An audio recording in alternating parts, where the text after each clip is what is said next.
Hey y'all, welcome to Nat and Grace Revelations. This is Tarot Tia. This is going to be a reading for Aquarius. Let's see what's going on. I keep hearing Lucy, but this feels like the energy of Satan, you know? Whatever is going on here, this is a Satanist or somebody that's doing dark magic. Aunt D, India, something like that. They're obsessed. This is an obsession, but it feels like they're targeting someone specifically. It honestly feels very dark, like with an auntie, anything like that. Like this is very dark. This energy seems emotionally reckless. And people are really uncomfortable in this person's presence or in this situation because they're holding on to resentment that they're taking out on other people or somebody else. So it seems like things are getting really, really uncomfortable because someone needs to apologize. They need to make up for things that they did in the past. And if they don't make up for these things that they did in the past, all hell is going to continue to break loose. So it's almost like there are these like periods of storms. You know what I mean? But they're, again, it's periodic, so it's not all the time. It's not consistent. But they know that these storms are going to keep happening, keep happening, keep happening. But they are very unexpected. Okay, so now these people are starting to realize that they played with the wrong one. Okay, this is not the one nor the two, one in the chamber. You hear me? And it's like they know that they're dealing with somebody or people that don't play that.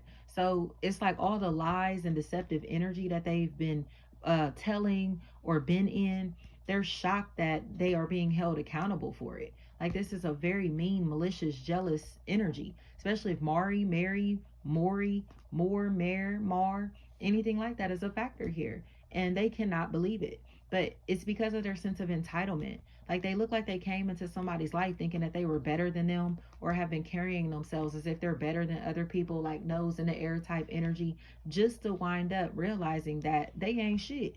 You get what I'm saying? Like, who do you think you are? So they get cut off because they think too highly of themselves. They're too arrogant. They're too condescending. They are too they have a superiority complex. You get what I'm saying? And it feels like their skin complexion is playing a very big role in this. So it's like maybe because they're light skinned. I don't know. But it's something like that where they think that they're better than people because of their skin tone. They could be a different race or something like that. I don't know.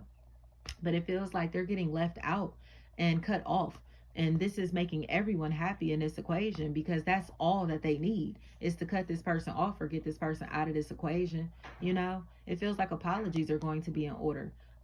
This person seems like they may be losing their job or retirement could be a factor in this equation, but they're going to regret kind of like tampering with other people's lives, reputations, and free will because it feels like they now are being forced to kind of like fall back or fall in the background. Like they won't be able to say anything to this person anymore. They won't be able to talk about this person anymore.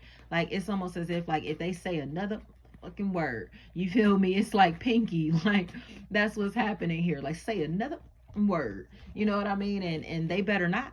You hear me? It feels like these conversations are going to shift into a more positive energy because this person is getting put in their place. You know, it honestly feels like they thought that they could slander somebody that will fuck them up. I'm gonna be honest. Like, and this is like Brenna, Bren. This is not gonna fly. So they look like they better chill out.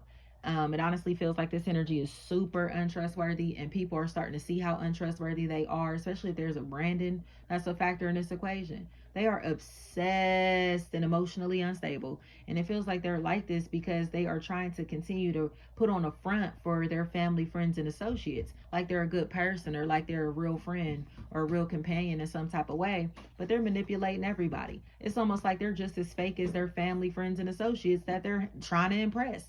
So somebody in this equation, possibly, I keep hearing Crids, like this person is starting to realize that this energy is uncomfortable because this person is gaslighting everybody. They are playing mind games with everybody in this equation, and that's why they're losing their friends, affiliates, associates, and their credibility. You know, possibly their rights. It's almost like this person is confused or has caused way too much confusion in this person's life, caused way too much mental anguish, way too much stress, anxiety, pain. Okay, but it all feels psychological, and that's why they have to keep their distance. They have to be cut off or they have to stay away, but it's because of their words and the things that they're saying, and this all feels like slander or libel. So this person, Pinocchio, is called to the front of the congregation. Okay, and Pinocchio seems like they don't want to explain themselves, so Pinocchio is not showing up. Pinocchio doesn't have anything to say, because Pinocchio knows anything else that comes out of their mouth is going to be a lie too, and other people can see straight through them now. So it's time to apologize. It's time to make up for these losses. It's time to put Pinocchio in their place. It's time to let this person know that they need to mind their business, because they are way too nosy and way too catty. Thank you so much.